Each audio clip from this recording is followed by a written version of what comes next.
Voilà, il est 11h35, nous allons démarrer. Souvent, le fait de démarrer fait arriver les derniers retardataires. Je vais donc laisser la parole à Solène qui va nous présenter. D'ici là, je voulais juste vous donner le format. Donc, comme tous nos webinaires, nous démarrons souvent à 35. Nous intervenons sur une trentaine de minutes et ensuite on répond aux questions. Donc, je laisse la parole à Solène.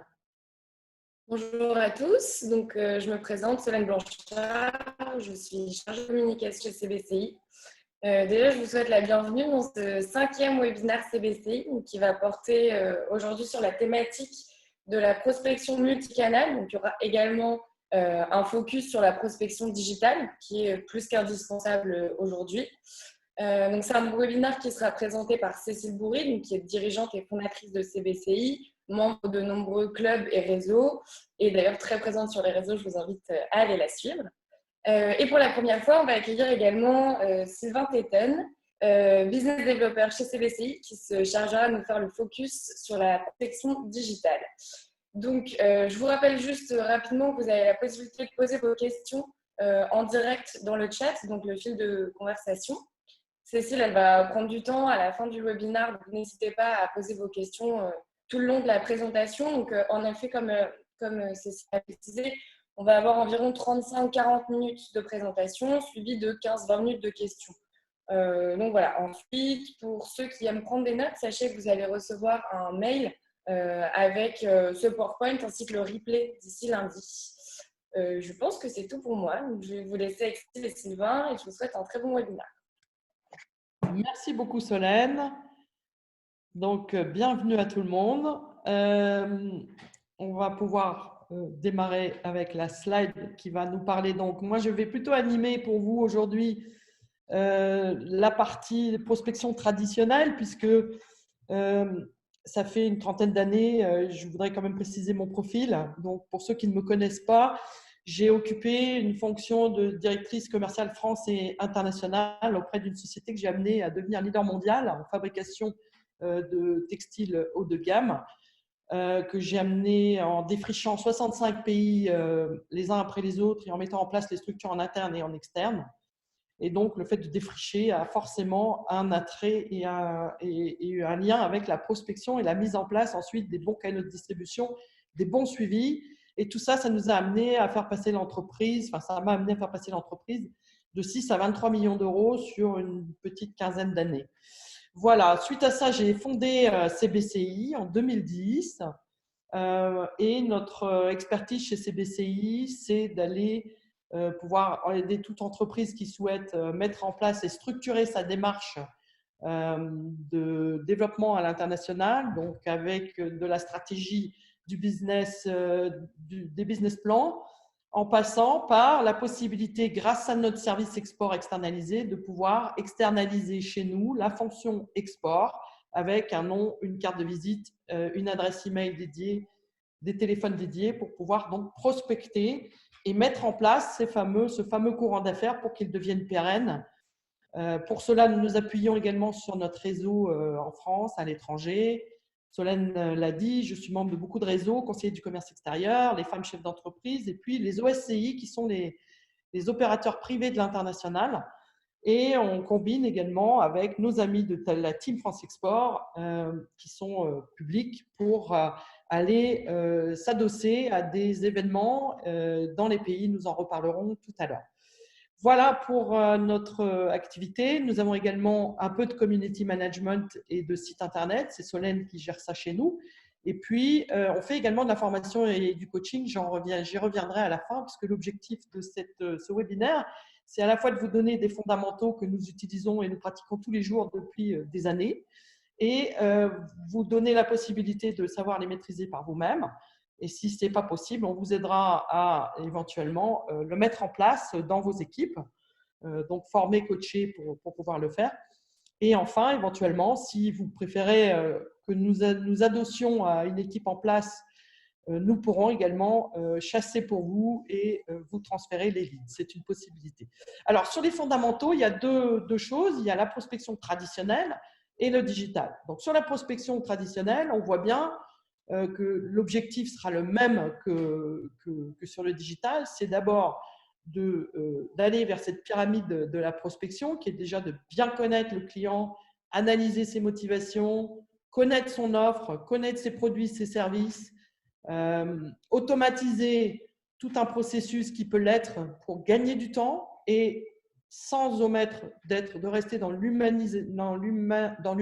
c'est-à-dire de pouvoir donner du sens et créer du lien pour que les gens aient envie de travailler avec vous. Et enfin, d'optimiser le cycle des ventes et la transformation des premiers contacts en devis et des devis en commande. Alors, comment est-ce qu'on fait tout ça? On va passer à la slide suivante. Déjà, au départ, il faut préparer. Alors, comment on va préparer? La première chose, c'est déjà de bien définir quels sont les objectifs de prospection. Est-ce que c'est toucher un grand nombre? Est-ce que c'est cibler très spécifiquement une catégorie de prospects, une catégorie de personnes? Est-ce que c'est faire connaître auprès d'un groupe ou d'un écosystème? Donc, c'est très important de définir ces objectifs de prospection. De manière très pragmatique pour les commerciaux, c'est transformer les objectifs de l'année, les objectifs du mois, les objectifs de la semaine en un nombre précis d'actions qui vont être combien de personnes je dois toucher, quels sont les résultats que je dois obtenir dans ma prospection et du coup, comment ça va m'aider à atteindre mes objectifs de vente. La deuxième chose dans la préparation, c'est de savoir à qui on va s'adresser. Donc, identifier une cible de prospect. On peut travailler lorsqu'on a déjà la chance d'avoir un portefeuille.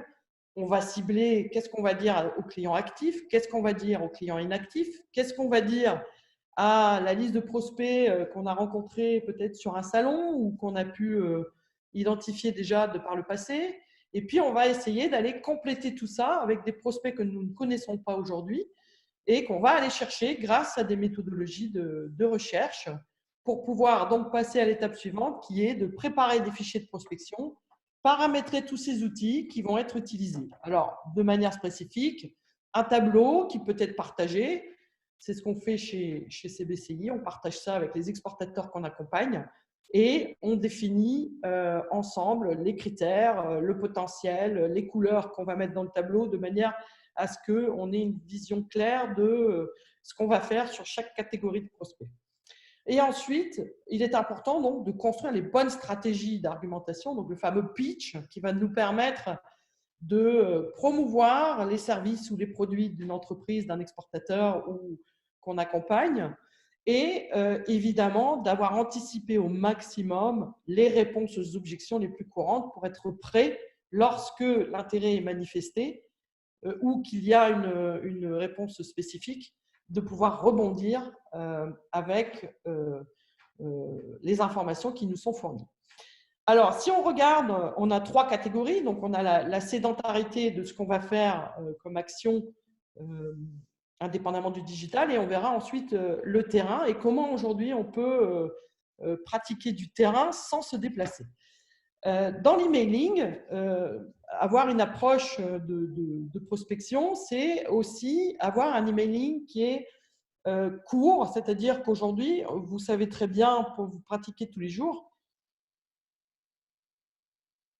plus ou moins à la taille d'un écran de téléphone. Et si vous lisez les 2-3 premières phrases et que ça vous interpelle, vous continuez à lire. Si les premières phrases ne sont pas un élément déclencheur, vous passez tout de suite à autre chose. Donc, on a 20 secondes de lecture ou 20 secondes à l'oral, ça sera pareil.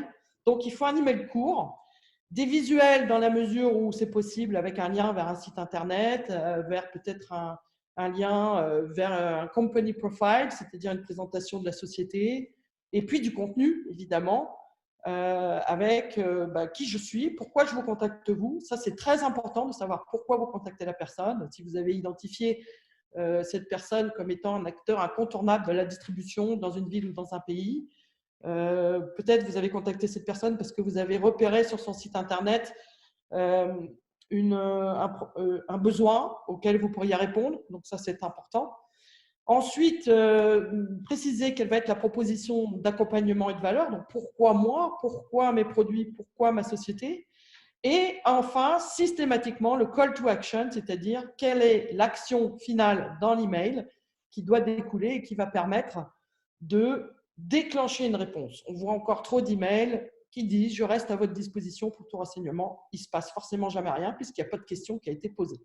Donc, c'est important d'avoir un call to action qui peut être « je propose un rendez-vous, je propose de vous rappeler », etc., etc. Sur le téléphone, on va utiliser une méthode qui est plus ou moins identique, qui est le modèle AIDA, donc qui va être de susciter l'intérêt en suscitant l'attention au départ, donc attirer l'intérêt ensuite en parlant de spécifiquement ce qu'on va pouvoir apporter, déclencher le désir dans le but de provoquer une rencontre ou de provoquer simplement la lecture d'un company profile, d'un catalogue, de découvrir peut-être quelques photos de produits sur un site internet, donc déclencher ensuite le désir et enfin aboutir à l'accord, c'est-à-dire non pas est-ce que vous êtes intéressé, parce que si la réponse est non, ça va être compliqué de rebondir, mais plutôt de proposer une question qui va permettre une alternative qui amène votre prospect à aller dans le sens qui correspond à votre objectif de prospection, qui est de dire, mais écoutez, je vous propose de vous rappeler une fois que vous avez pris connaissance, je vous rappellerai plutôt lundi prochain ou plutôt en fin de semaine prochaine, et non pas je vous rappelle dans un mois. Donc, c'est des petites choses qui sont importantes, mais on suggère quelque chose et qui permet d'avoir un call to action précis. Ensuite, sur la continuité de tout ça, évidemment, bien préparer la réfutation des objections qui sont de deux types. Les fausses objections, c'est-à-dire je veux être tranquille, donc je dis que je n'ai pas le temps, ou effectivement, je vais dire que je n'ai pas besoin de nouveaux fournisseurs, c'est souvent le cas. Et puis, les vraies objections. Je suis en réunion, donc rappelez-moi ultérieurement, ou effectivement, je n'ai pas besoin pour une raison particulière et du coup, je vais réfuter l'objection de manière traditionnelle ou pas. Donc, quoi qu'il arrive, on est plutôt dans un phénomène de création de contact, donc on ne va pas insister, on va plutôt essayer de rebondir sur la proposition d'une nouvelle manière de faire, donc qui peut être parfois tout simplement d'inviter peut-être à garder le contact parce qu'on ne sait jamais. Cette fameuse phrase « on ne sait jamais », c'est rare que quelqu'un vous dise « je ne suis pas d'accord pour garder le contact ». Parce qu'on ne sait jamais, ça peut être, vous aurez peut-être besoin de nos services à un moment donné. Donc, je vous propose de garder le contact et de vous envoyer quand même quelques informations et de vous rappeler. Et on peut déterminer ensemble une certaine fréquence. Et donc, les motifs aujourd'hui, on a voulu faire ce focus spécifiquement par rapport au Covid-19. Aujourd'hui, on est en crise sanitaire, donc tout est bloqué. On essaye de dialoguer, de comprendre en quoi le blocage, que la personne parle, de comment se situe son activité, qu'est-ce qu'elle rencontre comme problème, parce que l'écoute, c'est aussi une écoute bienveillante et pas seulement une écoute active orientée vers une vente, mais c'est aussi une écoute bienveillante qui permet simplement de s'intéresser aux personnes. Et le fait de discuter avec les gens, parfois on se rend compte qu'on a peut-être simplement des idées pour les aider et parfois simplement le fait d'avoir aidé quelqu'un par rapport à une problématique donnée, même si vous n'avez pas forcément la possibilité de vendre quelque chose, donnera à un moment donné une bonne image de vous. Vous resterez dans les annales de cette personne comme étant quelqu'un qui a essayé de l'aider. Donc ça, les gens ne l'oublient pas. Et quoi qu'il arrive, un jour, ça revient ou ça ne revient pas. Mais en tout cas, vous aurez laissé une bonne image et ça permettra peut-être à la personne dans plusieurs mois ou plusieurs semaines de peut-être réagir par rapport à un contenu qu'elle verra sur le digital ou par rapport à une newsletter. Voilà, donc sur la partie préparation, on a fait l'ensemble de ce qu'il faut faire à la fois dans la préparation, l'emailing, le téléphone.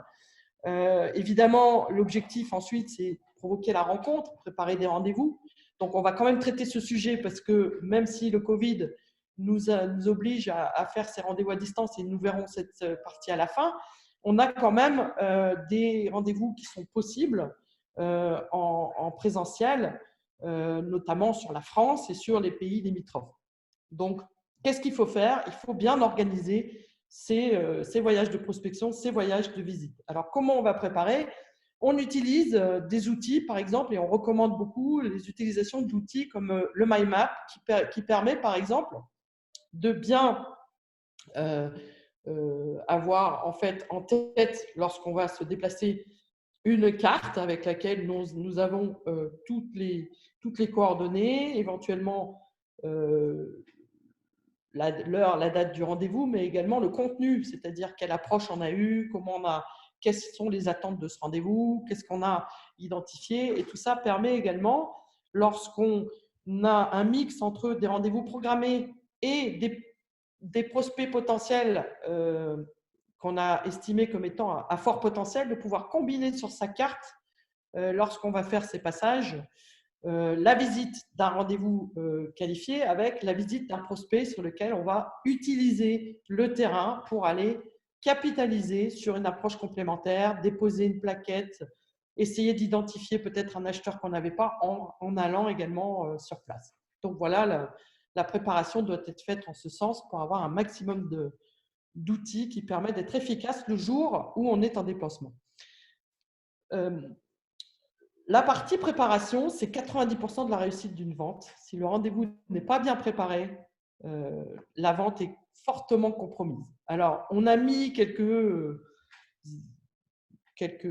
mots-clés qui permettent souvent d'être assez efficaces lors du rendez-vous, c'est-à-dire d'avoir impérativement déjà tous les outils à disposition pour présenter vos produits ou vos services. Je vois encore beaucoup parfois de commerciaux qui partent, ils n'ont pas les catalogues, ou il manque des échantillons, ou ils ont simplement oublié leur carte de visite. Bon, c'est quand même des basiques, mais c'est quand même important de laisser une première bonne impression, d'avoir tous les éléments, donc d'avoir aussi préparé en amont des company profiles, des présentations de société qui soient digitales aussi, pas forcément des plaquettes, ça peut être digital parce que du coup c'est ludique, des vidéos, des photos, des échantillons.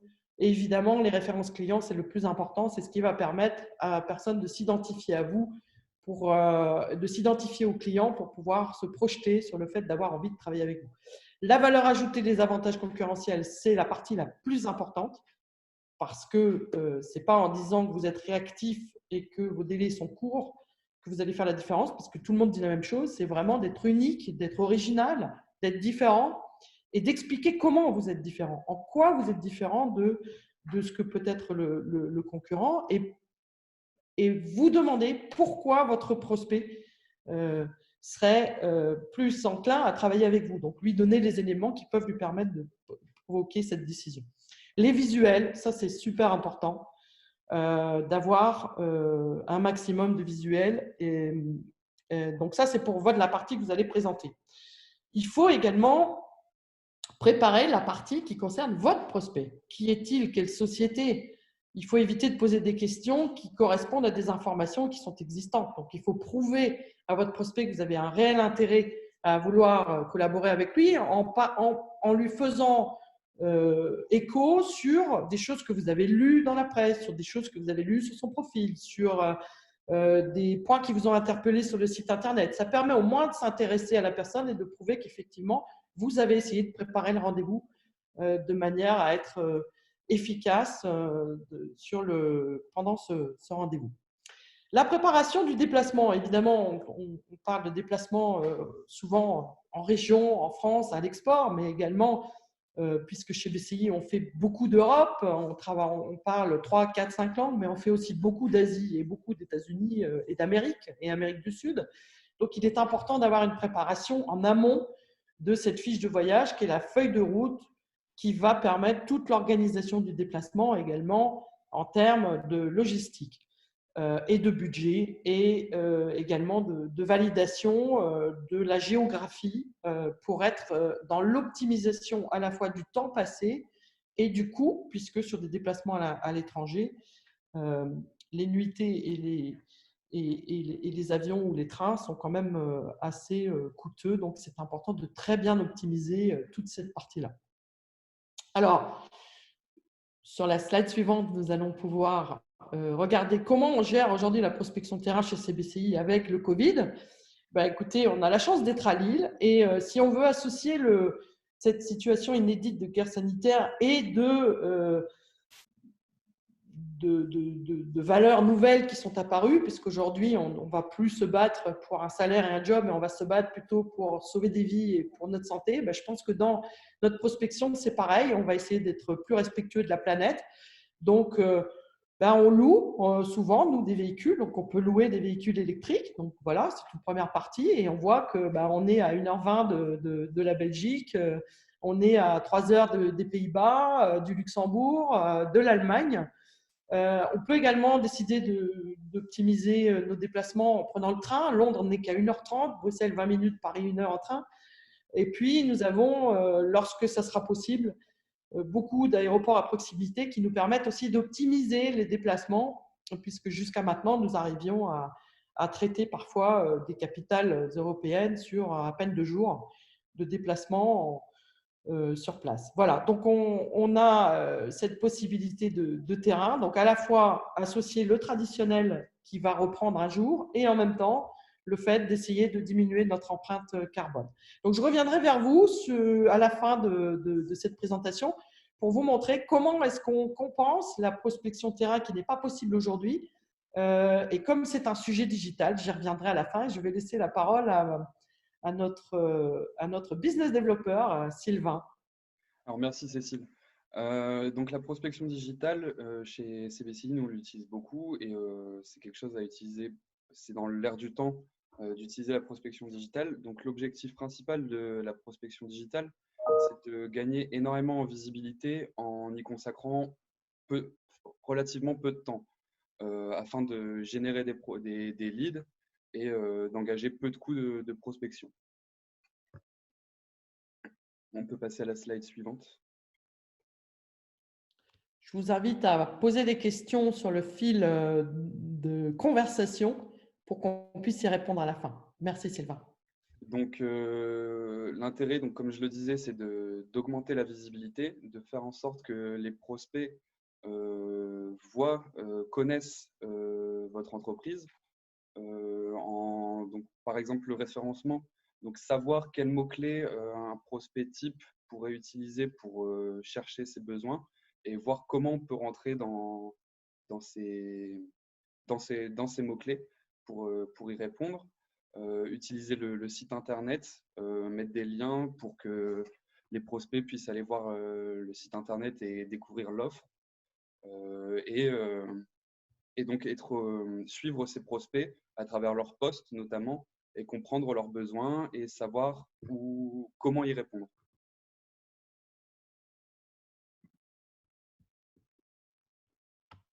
Alors donc, la prospection digitale passe par deux façons de faire. Donc, il y a la diffusion de contenu, donc une partie donc, par rapport aussi au référencement, donc à faire en lien avec le community management pour gagner en visibilité. Donc, on va vers le prospect et il y a aussi donc, faire venir le prospect à nous via de la publicité, des campagnes, que ce soit email ou avec prospecting, comme nous y reviendrons dans quelques slides.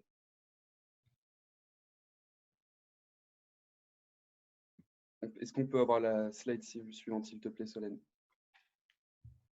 Alors, donc, le premier outil intéressant à utiliser pour la prospection digitale, c'est les campagnes emailing.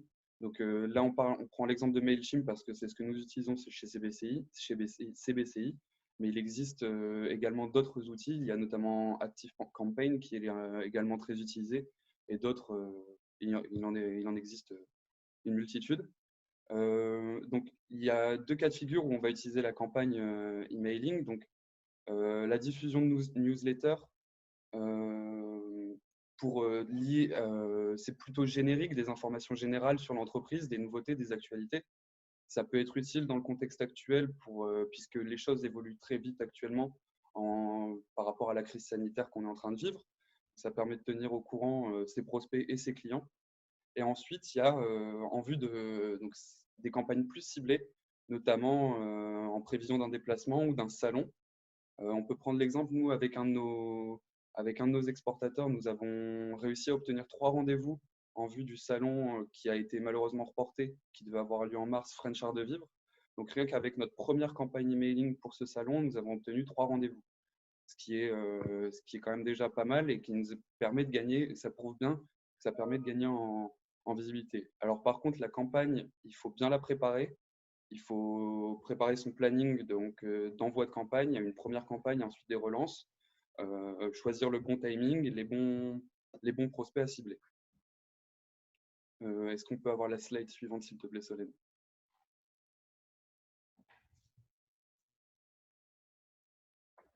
Donc, la slide suivante, donc, le temps qu'elle s'affiche, concerne plutôt LinkedIn. Donc, je vois qu'il y a une question à ce sujet. Donc oui, LinkedIn est un moyen de prospection très efficace. Alors, il faut bien évidemment réfléchir à son profil, donc le rendre attrayant et l'optimiser. Donc, il faut que les coordonnées, les informations sur l'entreprise soient bien visibles et accessibles. En fait, l'objectif, c'est qu'avant même d'entrer en contact avec le prospect sache qui on est. Il nous connaisse et sache quel service ou quel produit on propose. Il faut paraître sympathique, montrer une certaine connaissance et donc il y a une certaine confiance qui peut s'installer via LinkedIn, puisqu'il y a ce côté plus humain. On voit au moins au moins ce que le prospect veut donner comme image. Et donc il y a un lien plus personnel et moins formel qui permet d'avancer parfois plus rapidement, puisque c'est moins officiel et donc on peut avancer et comprendre plus facilement les besoins du prospect. Donc, comme je le disais, le profil affiché permet de savoir, ne serait-ce que savoir donc je le disais, l'image que veut renvoyer le prospect, mais on peut aussi savoir son âge, on peut savoir quel est son poste précis dans l'entreprise. Donc, on peut savoir adapter le discours de façon plus pertinente. Et enfin, surtout, avec LinkedIn, quelque chose d'essentiel sont les groupes professionnels. Donc, par exemple, avec un de nos exportateurs qui travaille dans le secteur de la robinetterie haut de gamme, on a pu rejoindre un groupe LinkedIn qui s'appelle Luxury Bathrooms et donc qui est très spécifique sur de la robinetterie, donc pas que, puisque c'est l'univers de la salle de bain en général, mais donc beaucoup de prospects, notamment des Pays-Bas et de l'Angleterre, sont dans ce groupe et nous avons pu en contacter beaucoup grâce à ce groupe. Voilà. Donc ensuite, on utilise en complément de LinkedIn, donc il y a deux extensions. Donc la première, Sales Navigator. Donc en fait, l'intérêt de Sales Navigator, c'est vraiment conçu, orienté pour trouver, identifier et qualifier des prospects. Donc ça permet d'établir des listes de prospects en fonction, on peut catégoriser les prospects. On peut avoir accès à des profils privés et aux adresses mail des utilisateurs dans certains cas. Et surtout, les fonctionnalités de recherche sont très poussées. Donc, quand on fait une recherche sur LinkedIn, il y a quelques filtres, le lieu, la fonction. Sur Sales Navigator, il y en a 12 filtres en plus. Et c'est très pratique pour Prospecting, justement, qui est la deuxième extension dont je voulais vous parler, qui permet donc d'exporter jusqu'à 1000 prospects par jour en faisant une recherche. Donc, on tape nos mots-clés dans la recherche LinkedIn ou Sales Navigator. Et donc, c'est là que la recherche plus poussée de Sales Navigator est utile.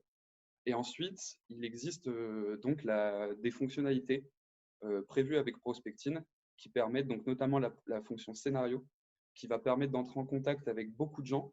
Donc on peut pas, là, c'est pas 1000, c'est une centaine par jour selon des modèles, en fait, donc les fameux scénarios.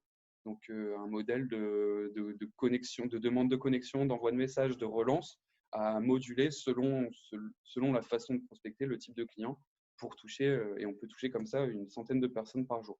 Il existe également la fonction trigger, donc qui actuellement est déjà disponible, mais en version bêta, donc pas totalement encore aboutie, mais qui est déjà assez utile, par exemple, donc notamment pour les 900 autres prospects que l'on aurait pu exporter. Dès qu'on a une demande de connexion ou qu'on fait une demande de connexion de façon manuelle, donc pas avec la fonction de scénario, une fois qu'elle est acceptée, ça permet de réagir et donc d'envoyer un message ou bien ciblé sur un certain prospect en fonction de l'action qu'il a menée envers nous. Et donc l'intérêt de Prospecting, c'est que c'est une espèce de cercle vertueux puisque plus on a de relations, plus on va réussir à prospecter un nombre de personnes conséquent.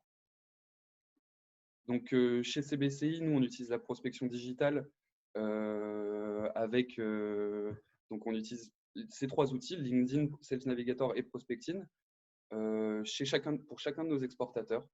Et en témoin de l'efficacité de ces outils, la première semaine de mise en place de cette prospection digitale, chez chacun de nos exportateurs, en prenant l'ensemble, on a eu un taux de réponse moyen à nos messages de 15%.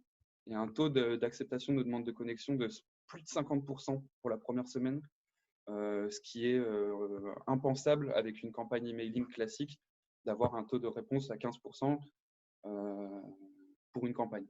Donc ça nous prend quand même pas mal de temps, ça dépend. C'est minimum, en tout cas pour moi, minimum 3 heures par jour, le temps de tout préparer, l'automatisation.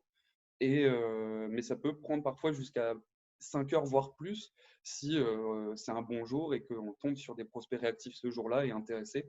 Et donc, le temps de traiter tous les prospects, toutes les demandes, ça peut prendre pas loin de la journée. Voilà, donc je vais redonner la main à Cécile pour expliquer la façon de pallier le manque de terrain en vue de la situation actuelle. Merci beaucoup Sylvain pour tes remarques et tes informations très pertinentes. Je vous invite à continuer à poser des questions. Je vois qu'elles arrivent petit à petit, donc n'hésitez pas. Je voulais peut-être compléter ce qu'a dit Sylvain sur cette notion de LinkedIn. Il y a une fonction sur LinkedIn qui est très intéressante et c'est ce qu'a voulu dire Sylvain en disant que plus on a de prospects, plus ça attire des prospects. En fait, sur un profil, il faut avoir une seule cible. Et du coup, l'algorithme de LinkedIn fait que quand vous publiez des contenus ou que vous allez chercher des cibles, il va vous proposer toujours les cibles de ce même secteur. Du coup, vous allez beaucoup plus vite grâce à ça. Et ça, c'est important de le comprendre de manière à ce que, effectivement, vous ayez cette lisibilité uniquement sur les gens qui vont être intéressés par ce que vous leur proposez. Donc ça, c'est vraiment important de comprendre. Donc, le profil au niveau de la société, évidemment, comme vous avez vu l'exemple qui a été donné, vous pourrez aller regarder sur nos différents profils et on pourra vous donner quelques informations par rapport à ça. Ce qui est important de comprendre, c'est qu'il faut vraiment insister sur ce côté connaissance, confiance, sympathie. Ça, c'est vraiment important. Et puis, attractivité, visibilité. Donc, c'est tous ces mots qu'il faut avoir à l'esprit de manière à ce que sur toujours ce premier petit écran, si ce petit écran vous permet d'être vraiment identifié et qu'on comprend ce que vous faites, ce que vous vendez et qui vous êtes, les gens iront voir la suite. Si cette partie-là n'est pas faite sur votre profil LinkedIn, les gens n'iront pas voir ce qu'il y a en dessous. Donc ça, c'est vraiment important. Sur la partie, donc, je vous disais tout à l'heure, en ce moment, comment on fait? On n'est pas encore de retour sur le terrain, mais ça ne nous empêche pas de générer des leads et de faire des rendez-vous. Alors, comment on va faire des rendez-vous B2B? On va faire ça en visioconférence. Nous avons organisé et mis en place, par exemple, pour un distributeur, pour un des partenaires, des rendez-vous à distance via les outils qui sont nommés. Il y en a d'autres, mais c'est ceux-là qui sont les plus utilisés et qui ont aussi également des versions gratuites. C'est pour ça que j'ai préféré insister sur cela. Il existe des versions gratuites qui ont certaines limites, bien sûr, puisque le temps est limité, mais au moins, ça vous permet de vous familiariser, de regarder quel est l'outil le plus intéressant. Donc, sur ces visioconférences, on a donc des gens qui sont connectés. Donc, Sylvain aujourd'hui est chez lui, moi, je suis chez moi, le client est chez lui. Et ça nous permet d'avoir parfois les commerciaux et les dirigeants d'entreprise beaucoup plus disponibles. Donc, c'est vraiment un bon moment pour faire cette prospection digitale parce que les gens sont beaucoup plus ouverts à la discussion et c'est beaucoup plus sympathique en termes de disponibilité. Et donc, on peut présenter des sociétés. On a le partage d'écran, comme vous le voyez aujourd'hui, avec des PowerPoint. Nous avons fait aussi une présentation de produits où nous avions nos valises et on présentait à l'écran les produits et les gens se rendent vraiment compte de ce que ça peut être. Et tout ça peut être complété avec des échantillons qui sont envoyés soit en amont, soit en aval du rendez-vous. Donc ça, c'est une manière de faire qui est très intéressante. On peut aussi mettre en rapport parfois lors lors d'un devis plus spécifique, demander à un technicien d'être présent sur le rendez-vous pour répondre à des questions spécifiques techniques ou logistiques. Donc, ça permet aussi d'être vraiment dans l'approche complémentaire vis-à-vis du prospect qui est face à vous et qui a besoin de réponses à ces questions. Et puis, le deuxième outil qu'on peut utiliser, c'est vraiment le salon virtuel. C'est le web salon. Donc, il y a pas mal d'exemples en ce moment qui sont faits de web salon. Je vous en ai mis un qui est une conférence online qui a eu lieu mercredi dernier, qui a été organisée par French Founders. Et dessus, sur ce web salon, il y avait 1250 participants, 97 conférenciers qui étaient basés en Europe, en Asie, aux États-Unis. Et l'organisateur, en l'occurrence, c'était Hopin. Vous aviez un salon, un accueil avec une scène centrale, comme dans un salon classique, des ateliers donc avec des meetings en dehors, et vous aviez un espace pour faire du networking. Et c'était vraiment très bien organisé, il n'y a eu aucun souci technique, donc il y a des spécialistes d'organisation de salons. Et il y a un autre salon auquel CBCI va participer, qui est en train de se créer, qui aura lieu le 25 juin, et qui est organisé par nos amis de Globaliance, de l'OSCI et Expansio. Et ce sera donc un salon dans lequel il y aura une présence de professionnels de plus de 50 pays qui vont pouvoir donner des réponses en B2B. Et chacun sera online, donc sur toute une journée, pour avoir des réponses à des questions sur de la présence locale dans les pays. Voilà, je pense on peut dire beaucoup de choses sur ces sujets. Il y a une question je vous invite à continuer à les poser. Je vais pouvoir commencer à prendre quelques questions et répondre. Il y en a une que souvent on nous pose et qui n'est peut-être pas forcément claire aujourd'hui, c'est quels sont les retours de chaque canal.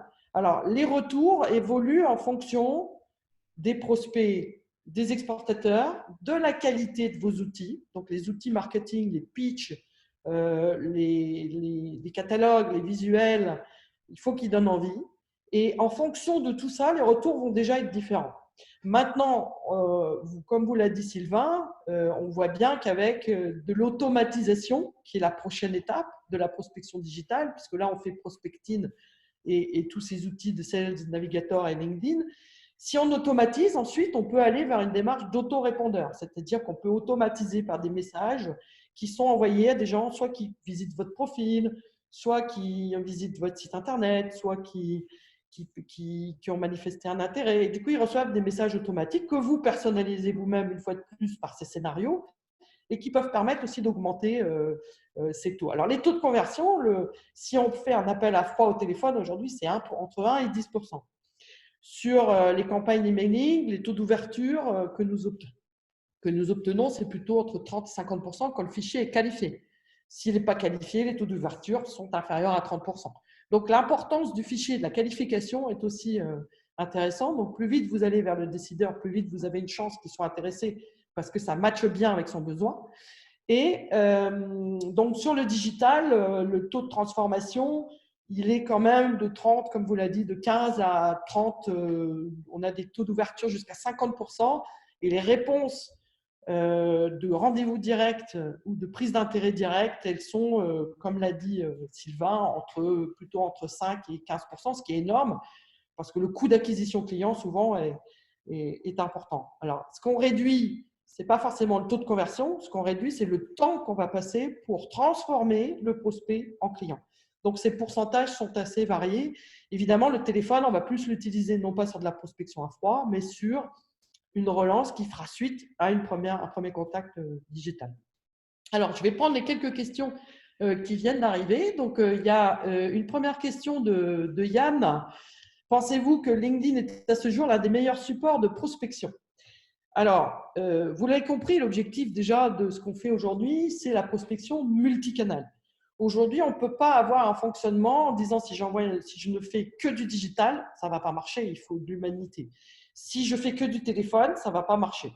Si on regarde le digital dans son ensemble, il y a plein de possibilités. Le digital, c'est aussi, comme l'a dit Sylvain, inbound, outbound, c'est aussi faire des posts sur LinkedIn, publier du contenu, se rendre lisible aussi par des choses intéressantes, par des solutions qui peuvent être apportées à vos prospects et vos clients.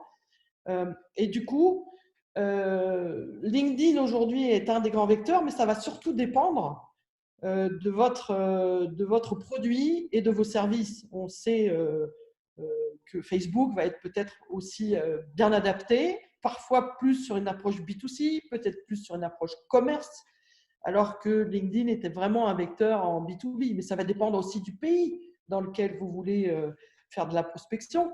En Chine, LinkedIn, ça ne marche pas. Donc, si on veut avoir des outils qui soient efficaces, il faut aussi s'adapter à la ville ou au pays dans lequel nous allons avoir à prospecter. Il y a beaucoup de choses qui se font sur WeChat, sur WhatsApp. Donc, il y a aussi toutes ces applications dont on n'a pas parlé qui sont des compléments et qui permettent d'utiliser tout ça. Il est vrai qu'aujourd'hui, LinkedIn devient un peu incontournable quand on veut au moins avoir une première approche de professionnel en B2B, mais c'est l'ensemble de la multicanalité ou de l'omnicanalité de la prospection qui va faire qu'à un moment donné, ça fonctionne. Ça va être, j'ai envoyé une newsletter, ben, la personne a peut-être réagi, alors qu'elle n'avait peut-être pas réagi, peut-être, ou à l'inverse, elle n'a pas réagi à la newsletter, elle n'a pas réagi à la campagne emailing qui annonce notre visite, ou elle n'a peut-être pas réagi, mais elle va réagir sur un post parce qu'on va communiquer un contenu, on va publier, peut-être elle va avoir des photos de réalisation sur Instagram.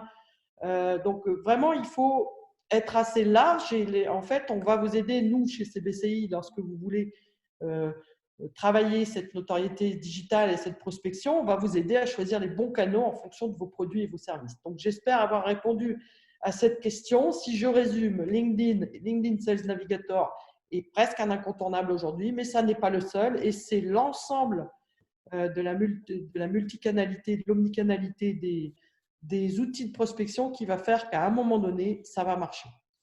Je vous invite à continuer à poser vos questions. J'en prends une autre. Donc, est-il préférable de laisser un numéro de téléphone à la fin d'une demande de connexion sur LinkedIn ou bien de proposer un agenda de rendez-vous en ligne?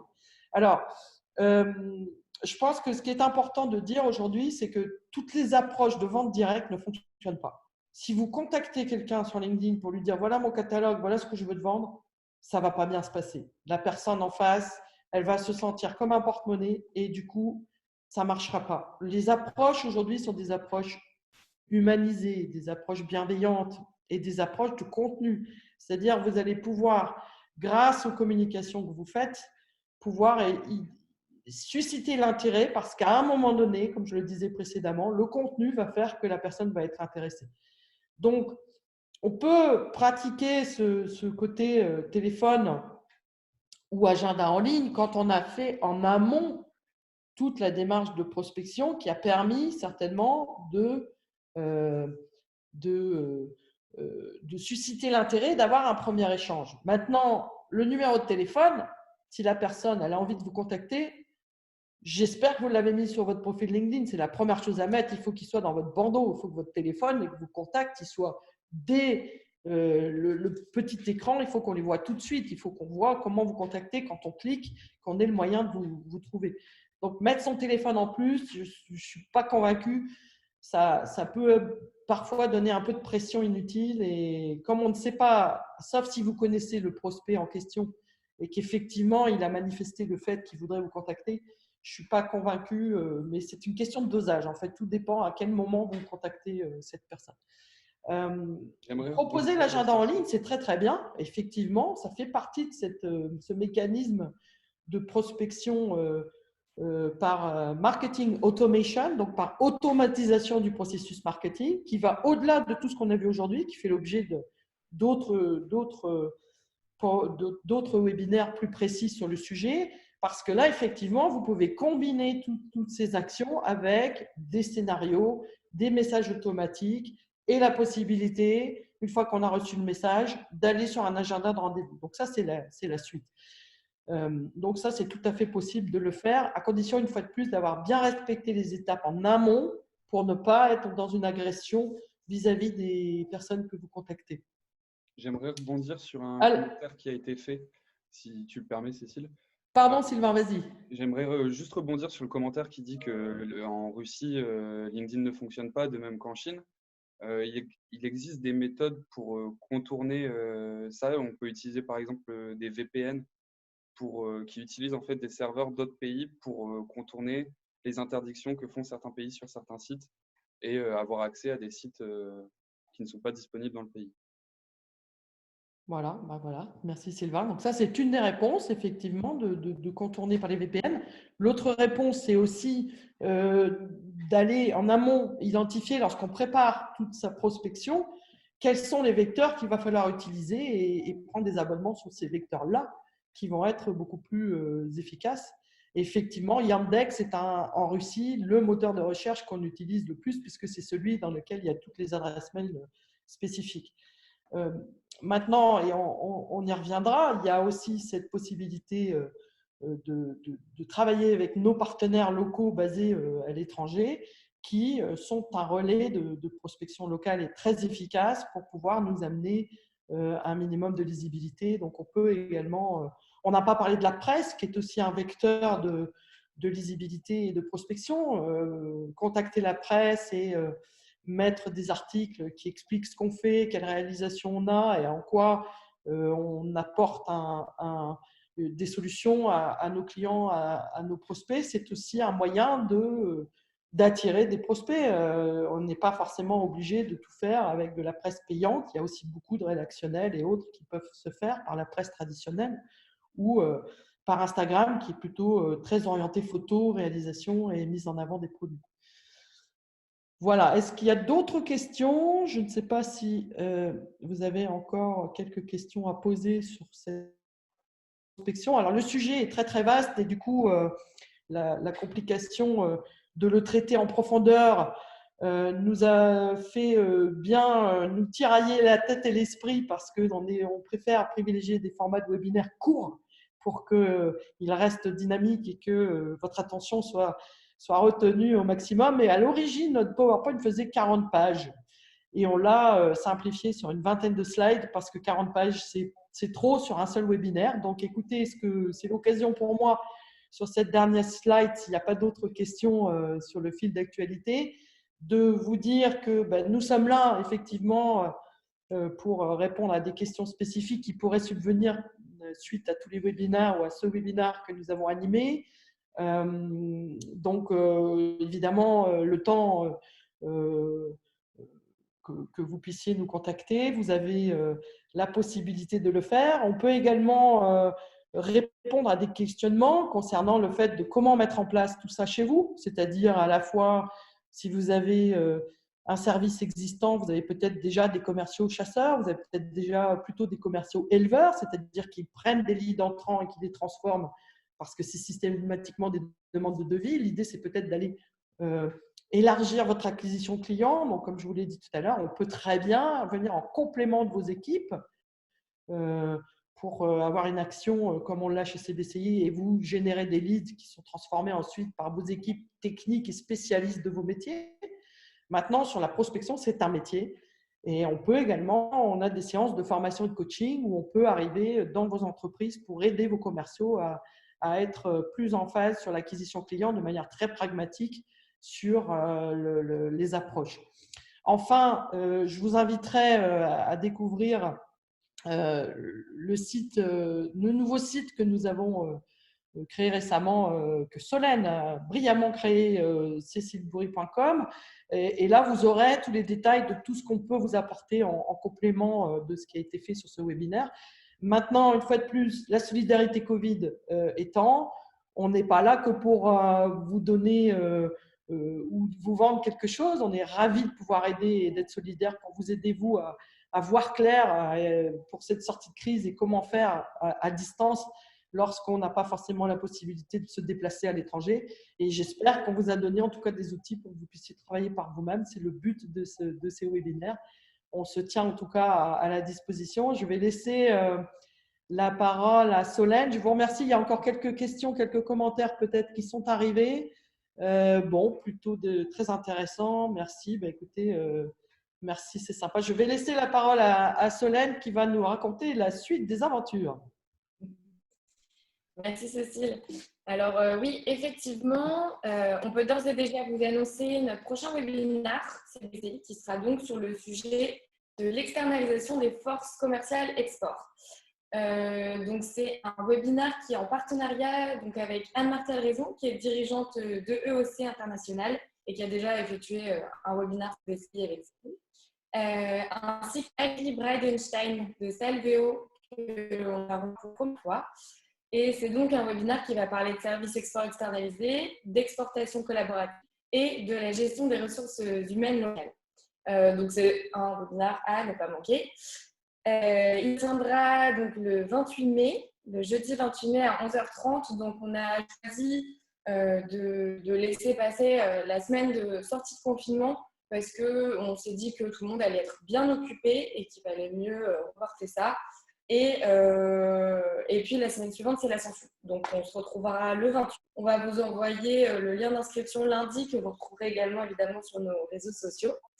Et dernière petite info, je vous invite à aller vous abonner à la chaîne YouTube de Cécile Bourré Conseil International sur laquelle on va reposter tous nos replays de webinaires. Il y en a déjà qui sont présents, notamment celui dont je parlais tout à l'heure avec Anne-Martelle Raison. Voilà, donc je vous remercie de nous avoir suivis aujourd'hui. Je vous souhaite une bonne journée et un bon appétit. Merci beaucoup, Solène. Je viens de m'apercevoir qu'il y avait des fils de questions qui étaient arrivés de l'autre côté sur les questions-réponses. Donc, s'il y a encore quelques internautes connectés, je vais y répondre. Donc, une question d'Amandine qui demande comment on conseille de sur LinkedIn, la manière de formuler le message, l'accroche, etc. Je pense que vous avez eu des éléments au départ. Évidemment, après, dans la particularité, ça fait partie, par exemple, des choses que vous pouvez poser en question privée parce que c'est très adapté à votre produit et votre service. Je pense que sur la globalité générique, on vous a donné quelques infos dans le webinaire au départ. Sur la spécificité de comment est-ce qu'il faut faire, si vous voulez une relecture d'un message, ça on peut le faire. Si vous voulez nous contacter en privé, on pourra le faire. Et s'il y a besoin d'un peu plus de temps, on regardera comment vous aider éventuellement pour que vous puissiez vous avancer par vous-même. J'ai une autre réponse à vous faire, c'est le test, tout simplement. Vous faites des tests. Quand vous voyez que des messages ne donnent aucune réaction, c'est tout simplement qu'il y a un problème dans le contenu, un problème dans l'approche et modifier. Et plus vous allez tester, plus vous allez voir les taux de retour et vous allez pouvoir aussi par vous-même tester quels sont les messages les plus pertinents. Donc ça, c'est une manière aussi d'être efficace à titre individuel. L'autre question, c'est nous avons plusieurs profils, bien sûr. Et nous avons un profil par exportateur et un profil personnel. Tout à fait. Et c'est légal à partir du moment où vous êtes en identité unique, puisque vous êtes vous-même ces personnes. Alors, parfois, on va mettre que le prénom ou le nom, mais c'est tout à fait comme ça qu'il faut faire. Et je conseille même d'avoir un seul profil. Parce que si vous ciblez les revendeurs de sanitaires, il faut un profil. Si vous ciblez les architectes, des décorateurs, il faut un autre profil. Je vois que ma connexion est un peu instable, donc j'espère que vous m'avez entendu. Vous m'entendez bien? Ça va, Cécile. Bon, très bien.